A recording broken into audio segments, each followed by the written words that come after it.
BSUP सदनिका संदर्भात 100 रुपयाच्या स्टॅम्प ड्युटी रजिस्ट्रेशनसाठी काल जो आदेश देण्यात आला होता त्यानुसार जल्लोष देखील करण्यात आला होता। पाहायला गेलं तर भाजप आणि शिवसेनेमध्ये जल्लोषावरनं आणि याच निर्णयावरनं जेथे रस्सीखेच पाहायला मिळाली होती, श्रेयवादाची लढाई पाहायला मिळाली होती आणि त्याचाच परिणाम आता ठाण्यातील नौपाडा परिसरात असणाऱ्या टेकडी बंगलो या ठिकाणी पाहिलेल्या सदनिकामध्ये होताना आपल्याला पाहायला मिळत आहे। कालच या ठिकाणी भाजपचे माजी नगरसेवक नारायण पवार आणि शिवसेनेचे विभाग प्रमुख आणि शाखा प्रमुख हे या सदनिकाच्या खाली जमले आणि लक्ष्मी निवास या गृहनिर्माण संस्था ज्या BSUPच्या आहेत या ठिकाणी पाहिलं तर वाद झाला। त्या वादाचं नेमकं कारण काय हे आपण त्या शिवसेना शिंदे गटाचे विभाग प्रमुख शाखा प्रमुख यांच्याशी बातचीत करणार। आपलं नाव सांगा आणि काल काय कशा प्रकारचा वाद झाला होता, एकंदरीत पाहायला गेलं तर नारायण पवार यांची भूमिका काय होती आणि तुमची भूमिका काय होती, या ठिकाणी स्थानिक नागरिकांना सांगताना काय गोष्टी सांगण्यात आल्या होत्या आणि कशा प्रकारच्या गोष्टी सांगण्यात आल्या होत्या? मी हरेश माडिक, शिवसेना शाखा प्रमुख। आम्ही काल एक साहेबांनी BSUP स्कीम राबवली होती, त्याच्यामध्ये 1 लाख रुपये टॅक्स भरण्याचा असं सांगितलेलं 1%। तर साहेबांनी ते 100 रुपयावर घेऊन आले आणि 100 रुपयात गोरगरिबांसाठी 100 रुपये भरून स्वतःच्या रूम स्वतःच्या नावावर होणार हे जाहीर केलं।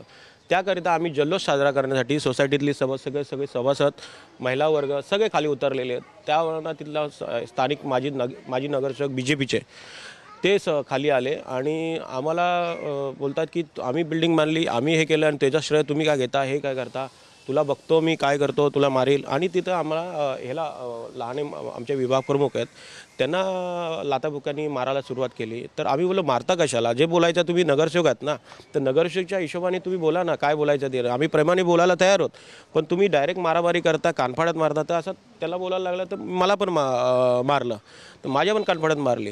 बोलो साहेब असं नाही पाहिजे ना। तर ते बोलतो तुला बघतो मी, तुला काय करायचं ते नंतर मी सांगतो, तुला बघतो मी, तुझ्या काय करायचं ते मी हे करतो। तुम्ही वरिष्ठांना काय तक्रार केली का या संदर्भात? एकीकडे महायुती म्हणून बघायचं आणि दुसरीकडे आपापसात वादविवाद निर्माण। वरिष्ठांना रात्री तक्रार केलेली आहे, ते वरिष्ठांनी आता काही जो निर्णय येतील, आज जो निर्णय ते शिंदे साहेबांकडनं काय निर्णय येतील तो आम्ही हे करू आणि जाऊ पुढे काय करायचं ते। श्रेयवादाची लढाई सुरू झाली काय? लढाई आहे श्रेयवादाची आहे। शिंदे साहेबांनी काम केलं आहे, 100 रुपयाचा स्टॅम्प पेपरवर जर तुम्हाला स्वतःचं घर नावावर करून शिंदे साहेबांनी दिलं आहे, तर शिंदे साहेबांचे आम्ही अभिनंदन करण्यासाठी हा कार्यक्रम राबवत होतो। तरी हे नारायण पवार साहेब यांनी आमचा हे कार्यक्रम आणि आम्हाला मारझोड केली, काही कारण नसताना त्यांनी मारझोड केली आम्हाला। नक्कीच पाहिलं गेलं तर या संदर्भात काय तक्रार दाखल करण्यात आली आहे का नौपाडा पोलीस ठाण्यामध्ये आणि कशा प्रकारची तक्रार दाखल करण्यात आली? तुमचं नाव सांगा, तुमचं पद? माझं नाव महेश लहाने, मी उपविभाग प्रमुख आहे। मी लक्ष्मीनारायण सोसायटीमध्ये सभासद आहे। मी 7 फ्लोअरमध्ये इथे राहतो। काल आम्ही सर्व लोक आनंद साजरा करण्यासाठी इथे जमलेलो।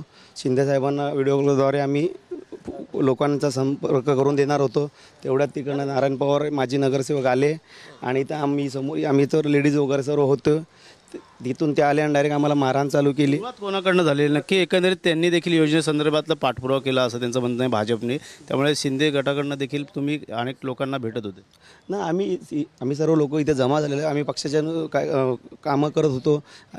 शिंदे साहेबांनी आम्हाला सांगितलं घरोघरी योजना पोचवा तुम्ही, त्या संदर्भात आम्ही लोकांना सर्व जमवलं आणि ते योजना लोकांपर्यंत पोचवत होतो। तिकडनं ते डायरेक्ट 30-40 लोक आले, नंतर ते बोलतात बिल्डिंग आम्ही बांधलेली आहे, तुम्ही का राजकारण करता इकडे, असे ते बोलत होते। मी जरी त्यांना बोललो तुम्ही डायरेक्ट हात कसा उचलता, आम्ही पण शिवसेनेचे कार्यकर्ते आहेत, तर असं ते आले ना, आम्हाला डायरेक्ट मारझोड करण्यात आली। इथे लोक पण होती, लोकांना घाबरून दहशत निर्माण करण्याचा प्रयत्न केला। सर्व लोक लेडीज लोक वरती निघून गेले। तक्रार काय दाखल केली का तुम्ही? NC आम्ही नौपाडा पोलीस स्टेशन नारायण शंकर पवारच्या एगेन्स केलेली आहे आम्ही कंप्लेंट। धोका आहे म्हणून एक NC म्हणून एक देऊन ठेवलेलं आहे, पोलिसांनी आम्हाला सहकार्य केलं आहे, ते बोलते योग्य ते कारवाई करणार आहेत। तरी आम्ही बघू, आता वरिष्ठांना कळवलं आहे, वरिष्ठ आता काय निर्णय घेतील त्याच्यावर आम्ही बघूया काय करायचं आहे। नक्कीच आता या संदर्भात पाहिलं तर BSUP जे मुद्रांक शुल्क जे सवलत देण्यात आली होती BSUP घरांना आणि त्या संदर्भातला जे आपापसात वाद आता महायुतीमध्ये पाहायला मिळतं। येणाऱ्या काळात आता या BSUP योजनेसंदर्भात आता पुढचं पाऊल महायुतीमध्ये कशा प्रकारे असणार आणि ही भांडणं कशा प्रकारे आता थांबतील हे देखील पाहणं गरजेचं राहणार आहे। कॅमेरा अथर्वसह गणेश्वरा, TV9 मराठी, ठाणे।